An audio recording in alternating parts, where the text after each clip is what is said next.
मैं सियासी बात करते हुए, मैं तो एक सियासी वर्कर होने की हैसियत से कभी भी इसकी हमायत करता ही नहीं कि कोई सिविलियन जो है ना उसका मिलिट्री कोर्ट में जो है ना वो ट्रायल हो। हम तो बिल्कुल जो है ना। अच्छा मियां साहब, अब तो हो चुका ना, बड़े फोरम पर चीफ जस्टिस टाइप बंदे ने अपील की कि नहीं होना चाहिए, आपका नुक्ता नजर सुप्रीम कोर्ट के आगे रखा, लेकिन वो नहीं बना सके। देखिए, मैं अपनी बात करनी है। मैंने जो एक सियासी वर्कर होने की हैसियत से जो मैं समझता हूँ, मैं कहता हूँ कि इसका मैं तो बिल्कुल इसको सही नहीं मानता। मैं कहता हूँ कि ये जो है ना हमारी दूसरी अदालतों में उन केसेस होने चाहिए, मिलिट्री का जो। अच्छा, मुझे एक बात बताइए जी, जब भी मार्शल लॉ लगा है, 4 मार्शल लॉ लगे हैं, हर दफा अवाम ने उसको वेलकम किया और हर दफा जनरल पब्लिक ने कहा कि हमारे जो फैसले हैं वो मिलिट्री कोर्ट करे। हालांकि उस वक्त ऑप्शन होता था कि सिविल कोर्ट में जाना है कि मिलिट्री में, तो लोग मिलिट्री कोर्ट में जाते रहे हैं। क्यों मियां साहब? पाशा साहब, आप एक बात आप देखिए कि जितने भी मार्शल लॉ लगे, मुझे एक का भी रिजल्ट बता दें कि पाकिस्तान आगे को जा गया या पीछे गया। ये जिन्होंने मुल्क चलाना है असल में उन्हीं के जुम्मे होना चाहिए। ये सियासतदानों का काम है, सियासतदानों को करना चाहिए। बदकिस्मती ये है कि सियासतदान अपनी जिम्मेदारी पूरी कर नहीं रहे, जिस वजह से आवाम जो है ना वो जब इनकी करप्शन और इनके जो मामला देखते हैं, जो आज भी इस कानून को भी यही लोग जो है ना उसकी हमायत कर रहे हैं। इसलिए वो इसलिए नहीं कर रहे कि जनाब ये कोई बड़ी अच्छी बात है, वो इसलिए कर रहे हैं कि उन्होंने अपने दूसरे जो फरीक है उसको मारने का फैसला किया हुआ है कि भाई हमारे अलावा यहाँ पे नजर कोई ना आए, हमने एक दूसरे को मारना है और यही फैसला है हमारा। अच्छा, ये देखें, ये 4 साल यही काम पीटीआई करती रही और यही काम आज की हुकूमत, गो हम उसके इत्तेहादी हैं, लेकिन आज हमारा तो सिर्फ यह है कि सियासत के अंदर जिस तरीके से होना चाहिए कि आपस में बैठ के, आज जो अफरा तफरी है, आज जो हालात हैं, और आज आप देखेंगे एक गूंज है मुज़ाकरात की बात, आज हर जगह पे आपको मुज़ाकरात की बात नजर आ रही है। लेकिन वो तलवार भी रखी हुई है उसने, लेकिन मुज़ाकरात करो नहीं तो मैं 14 तारीख को, लेकिन वो ऐसे मुज़ाकरात सिविल नाफरमानी की भी बात, और ये दोनों तरफ से हो रहा है। पाशा साहब, ये हमारे जो वज़रा हैं उनके बयानात भी आप देख लें, हमारी जो है ना वो लोग किस तरह से बात कर रहे हैं, हालांकि हुकूमत को तो इस वक्त बढ़ के आगे। अच्छा, वैसे मियां साहब एक बात, आपकी बात बड़े एहतराम के साथ, असल सवाल ये है कि ये बात तो तयशुदा है कि मुज़ाकरात ही हल होते हैं अल्टीमेटली, जंगों के बाद भी, कोई शक नहीं। लेकिन सोचने की बात यह है कि मुज़ाकरात की राह में रुकावट कौन है, इसका हमें तयन करना चाहिए। हम ये जो होम्योपैथिक बात करते हैं ना, होम्योपैथिक, कि हम वो बुजुर्ग मेर जो है, वो एक माई आई, उसने कहा कि ये बंदा जो है मेरी गिरा रहा है पट्टी, तो उसने माई को कहा कि तुम पट्टी बनाती रहो।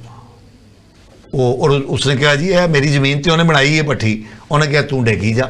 ये होम्योपैथिक फैसले नहीं होने चाहिए, क्लियर बात करें कि इस राह के अंदर रुकावट कौन है जी, नॉमिनेट करें। देखें, अगर शहबाज शरीफ साहब है, अगर जरदारी साहब है, अगर नवाज शरीफ साहब है, उनका नाम लें। रुकावट आप देखें कि आज अगर गवर्नमेंट बात कर रही है तो वो एक बात बड़ी अहम है और बड़ी उसमें मैं समझता हूँ कि उनकी दलील में बड़ा वजन है कि भाई इनका गारंटर कौन होगा, क्योंकि इमरान खान साहब तो लोटे की तरह घूम जाते हैं। उसकी वजह यह है कि आज तक वो यू टर्न जो है ना वो हर बात पे लेते हैं। हालांकि ये भी यू टर्न ये अच्छी बात है कि मैं समझता हूँ ये अच्छा यू टर्न था कि उन्होंने मुज़ाकरात की बात की, लेकिन इस पे गारंटर कौन होगा, मसला तो सिर्फ यही है। यही हुकूमत कह रही है कि आज जब देखेंगे, मैं समझता हूँ कि आज पूरी पार्टी के अंदर, अभी वक्फे में मेरी आपसे बात हुई है पीटीआई के सेक्रेटरी जनरल की, कि वो कोई जवाब नहीं दे पाते। वो जब बात होती है वो कहते हैं जी फैसला वहाँ से है, क्योंकि ये फैसले जब जमातें करती हैं, उनकी कोई एग्जीक्यूटिव बॉडी होती है, दानिश होती है, वो फैसला करते हैं, वो गारंटर भी होते हैं। लेकिन यहाँ बदकिस्मती ये है कि एक ही बंदा जो है ना वही सब कुछ सारे फैसले, और उसके बारे में पता ही कुछ नहीं है। एक कान में मियां वहीद साहब ने कुछ कह दिया, उसने वो कह दिया, दूसरे कान में नुमान कैसर साहब ने कुछ कह दिया, उसने वो चला दिया। अगर ये पार्टी होती, मैंने हमेशा आपसे जब भी मेरी बात हुई है मैंने हमेशा कहा कि ये पार्टी नहीं है, तंजीम नहीं है। अगर तंजीम हो, पार्टी हो, उसके कुछ जिम्मेदारान जो है ना वो फैसला करते हैं और जिम्मेदारी से बात करते हैं। बदकिस्मती ये है कि ये एक तहरीक है सिर्फ, और एक ही बंदा जो है ना वो उसके फैसले करता है, और उसके फैसलों का भी पता नहीं है कि कल क्या फैसला होगा।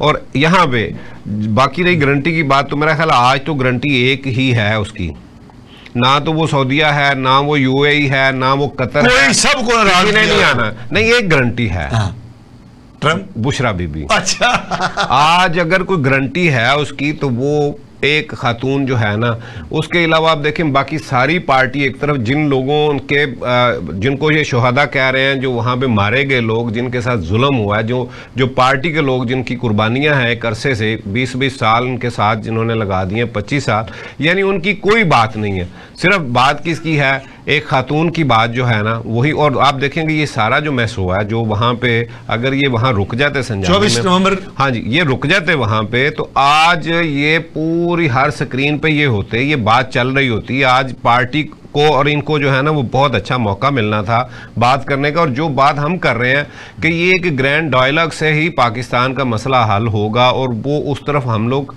एक कदम आगे बढ़ चुके हैं। अच्छा मियां साहब, ये जो फैसला आया है जी, आपको नहीं लगता कि कुछ लोग टांग दिए जाएंगे? सर मैं वहाँ पे भी आपको बड़ी तकलीफ से ये बात करूँगा कि ये कुछ नहीं होगा। उसकी वजह यह है कि आज तक नहीं हुआ। अगर ये पहले हो चुका होता तो कोई जुर्रत न करता। मसला ये है कि आज भी इसको क्यों डिले किया जा रहा है, ये मौका दिया जा रहा है कि जनाब अब भी आप आ जाएं, बात करें। ये बात मैं यानी वो बात कर रहा हूँ, आज भी मौका दिया जा रहा है। और मैंने आप सफाई करा लो। हाँ, अब पहले भी बात हो रही थी कि हम असल जो जुर्म है उसकी बजाय हम छोटी मोटी बात पकड़ लेते हैं। जो इनके बड़े बड़े जुर्म हैं उनको हम इसलिए छोड़ देते हैं कि हम ये सारा खेल जो है ना इसको ऐसे ही रखना चाहते हैं, इसी तरह से वो मैस रहे। और ये भी हमारे सियासतदान जो है सबसे बड़ा, मैं हमेशा ये कसूरवार इन्हें मानता हूँ कि ये एक दूसरे के खिलाफ और ये सिस्टम को उस तरह से चलने ही नहीं दे रहे